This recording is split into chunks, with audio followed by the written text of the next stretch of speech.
President's governor's briefing on COVID-19 on June 29th. So you've heard from him recently, along with the rest of our doctors in the past 5 days. Dr. Hahn's been on TV 6 times as well. Does the president still have confidence in Dr. Fauci? The president has confidence in the conclusions of our medical experts, but it's up to him to determine what to do with that information and to take what we hear from Dr. Fauci, Dr. Birx, and others, and take what he values in their opinion and come to the ultimate consensus that's best for this country. Kayleigh. I have 2 questions as well. One, what is it exactly in the CDC guidelines that the president doesn't like?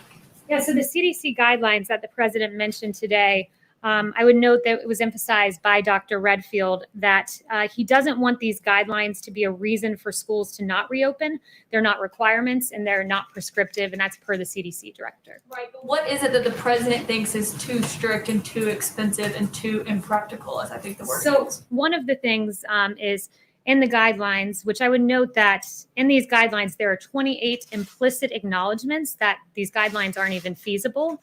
18 times it's mentioned that some of this might not be possible, and 9 times it's mentioned that some of this might not be feasible. So that's embedded into the guidelines. And one specific example I'll give you is on food services, have children bring their own meals as feasible. Well, there are 22 million children in this country who depend on these meals at schools, who depend on access to nutrition in schools. So that's one example. So that is one thing that the president doesn't like. Is there anything else? Well, there are several that are in there, but we need to make sure as the American... I'm wondering what they're going to change is my point. Really. Well, you'll see, because as the vice president said, the CDC will come out with new guidelines, additional guidelines. There will be, I think, 5, he said, and you'll see those when they come out. Okay, so my second question, just really quickly, is the president and the CDC clearly don't seem to be on the same page about what the guidance is, what he is hoping they put out, what the CDC is actually putting out.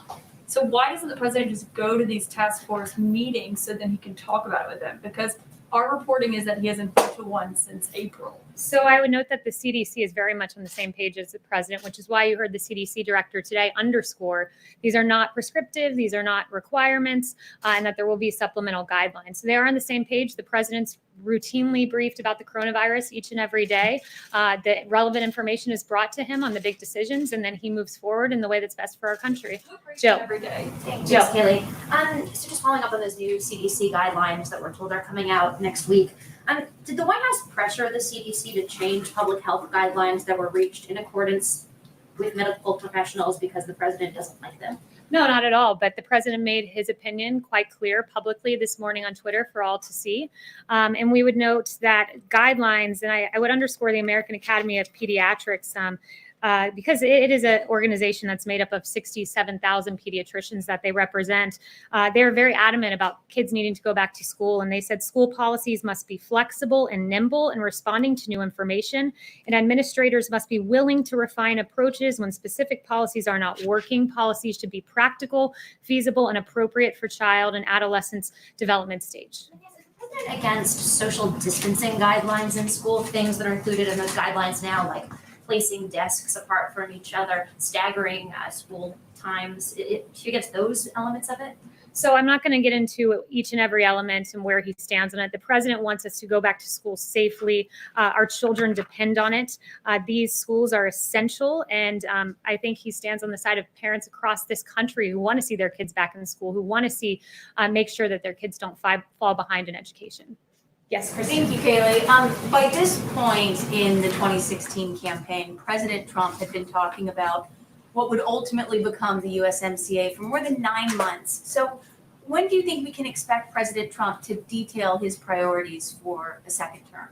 I think you hear him talk about it quite often. More trade deals are on the horizon from this president, lower taxes, more funding for our schools. One announcement that I do have for you is that in CARES Act 4, he's looking to substantially bump up money for education, but at the same time understand that this money should go to students. So that's one priority we're looking at more in the immediate term, supporting our schools, supporting our families. He's talked about payouts, stimulus payouts to Americans that worked very well the first time. It's something he's mentioned for a phase 4. He's talked about payroll tax holiday, which would be a big tax break for America's workers. So those are a few in the immediate term, and you'll be hearing a lot more about a second term in the coming months. Do you think he might detail some of those priorities in his speech this Saturday at the rally in New Hampshire? So I don't want to get ahead of his speech this Saturday, but you'll certainly be hearing in coming speeches more about the president's vision for the second term. Building the economy is one thing that he mentioned just this week. You know, he brought the hottest economy in modern history once. He wants to do it again. He did that through deregulation,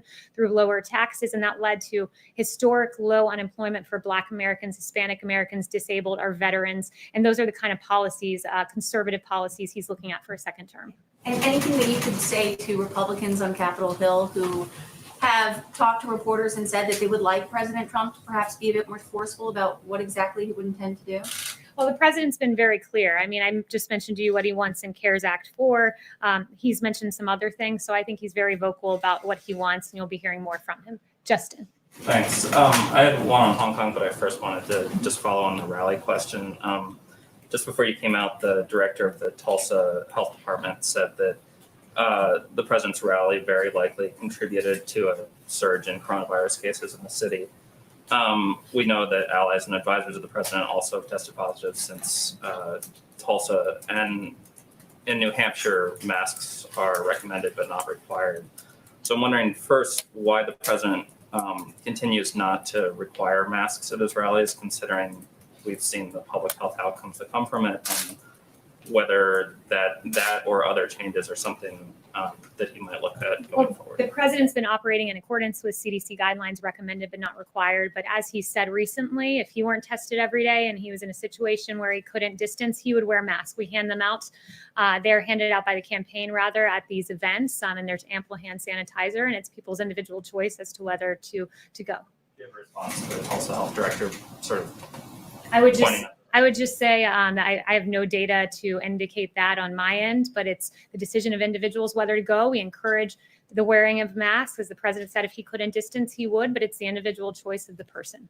On Hong Kong, I know the chief of staff, national security advisor, have talked in the last couple of days, indicating that the president might both sign the bill that was passed by Congress earlier last week and hinted at additional action. So I'm wondering both if you have any updated guidance on the timing of those things, but also we've heard concern from U.S. companies that sort of aggressive sanctions that would be unlocked under the latest bill could hurt their businesses in Hong Kong and China. And so I'm wondering if you could kind of talk through the administration's thoughts about balancing,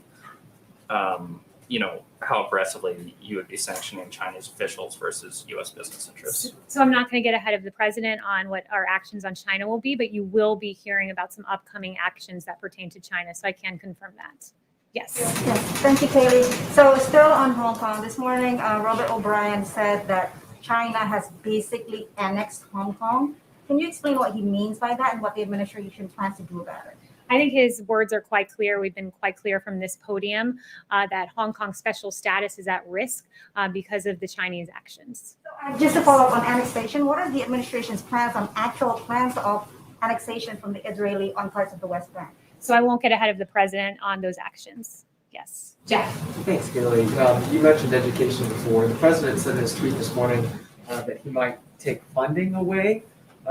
First of all, why would he want to take funding away from schools? Second of all, which funding is he referring to specifically? And thirdly, what authority does he have to do that, given that most public schools are funded by local property taxes? So I would note that what I said to Kristen just a bit ago, he wants to increase funding and CARES for education, but he's looking at potentially redirecting that to make sure it goes to the student, and it is most likely tied to the student and not to a district where schools are closed. And I would note that he said this is something he may consider in the tweet. I heard what you said with regard to CARES, but with regard to the president, he was saying that as a threat if Democratic governors or officials don't open schools in the way that he wants them.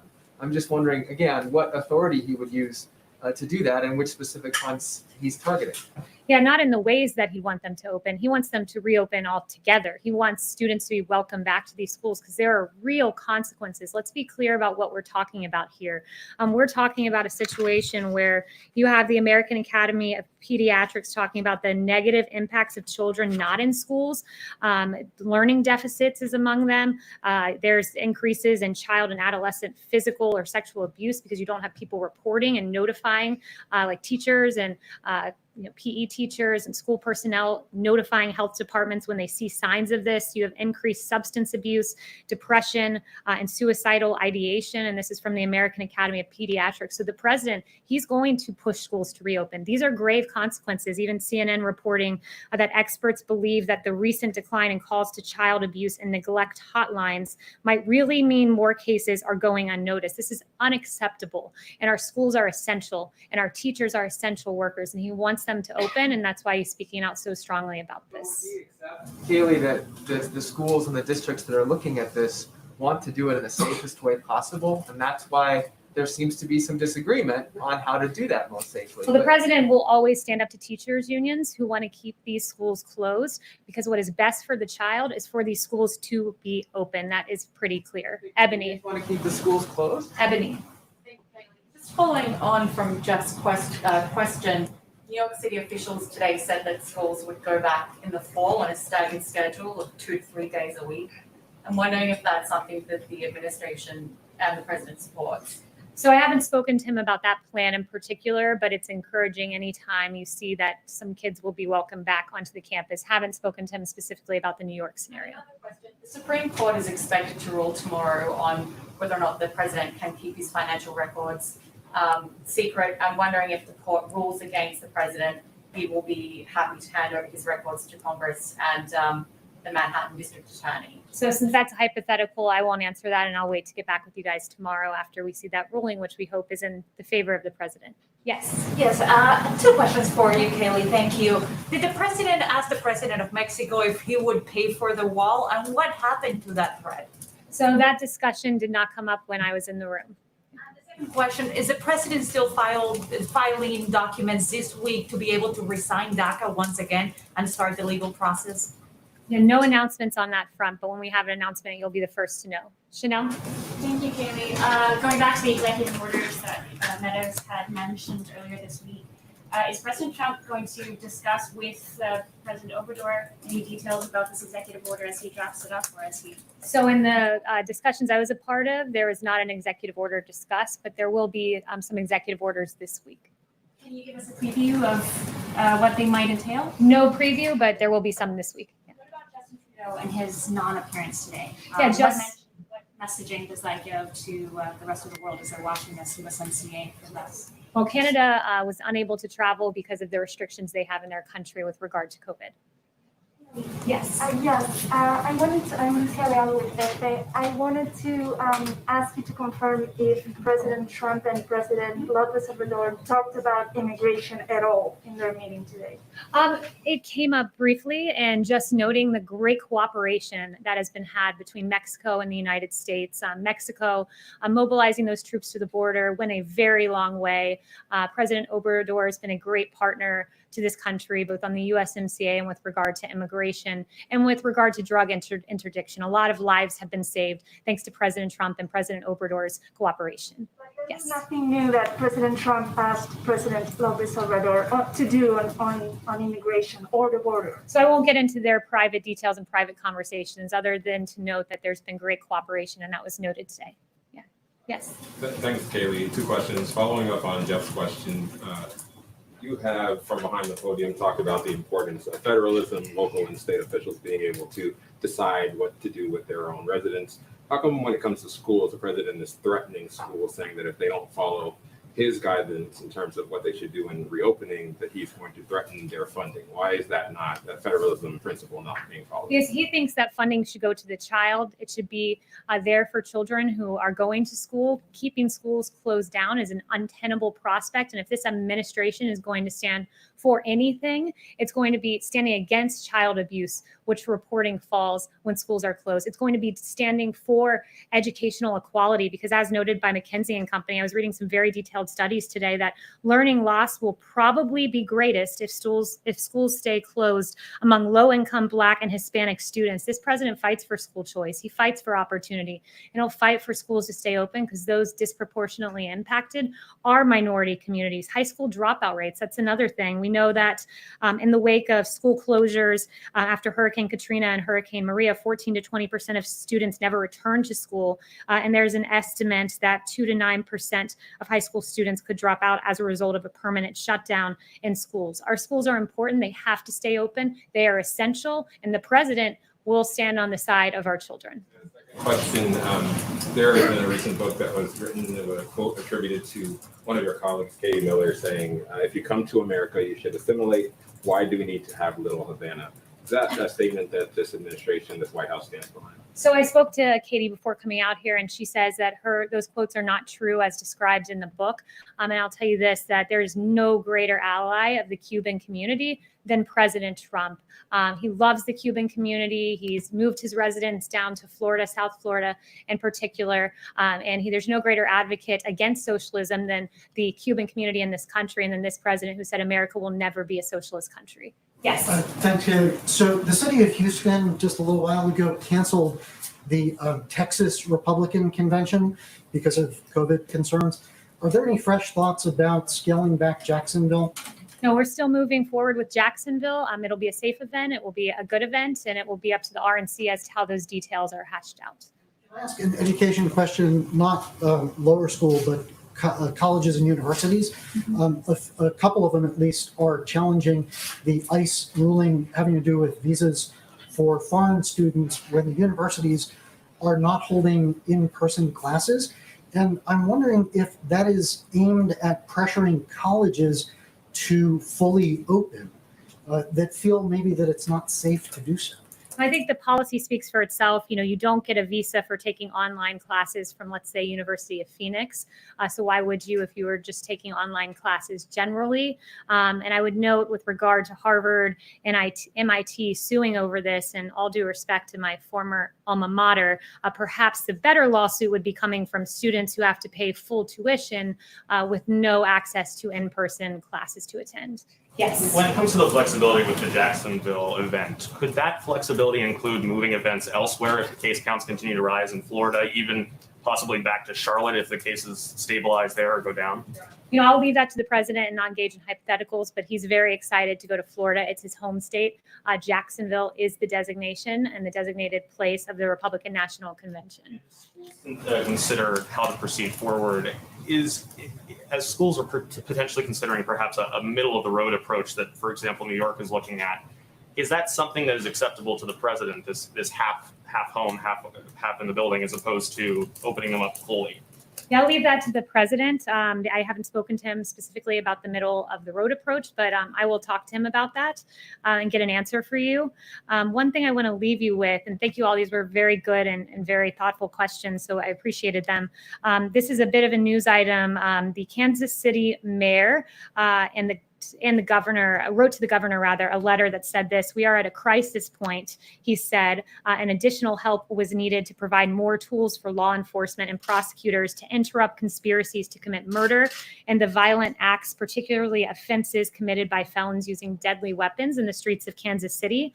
And as of yesterday, Kansas City had reached 100 homicides, a 40% increase from last year, according to the mayor's office. Absolutely tragic numbers.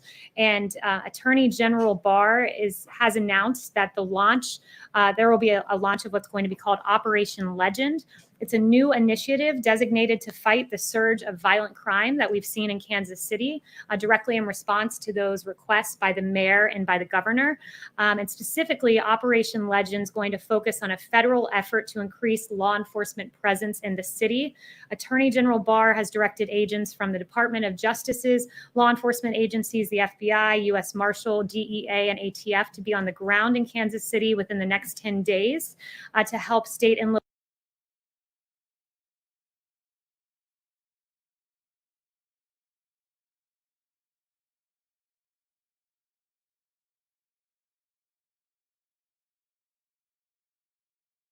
local officials fight the surge of violent crime. Operation Legend is named after 4-year-old Legend Taliaferro, who tragically died on June 29th as a result of being shot in the face while he slept in his home. Taliaferro survived a heart surgery as an infant, and he tragically lost his life. And we at the federal government want to make sure that that never happens and use our resources to the fullest extent of the law to ensure that individuals and young children like Legend are able to live their lives and live so peacefully. Thank you so much. Kayleigh, if it's safe to send people back to schools, it's safe to send Manafort back to prison.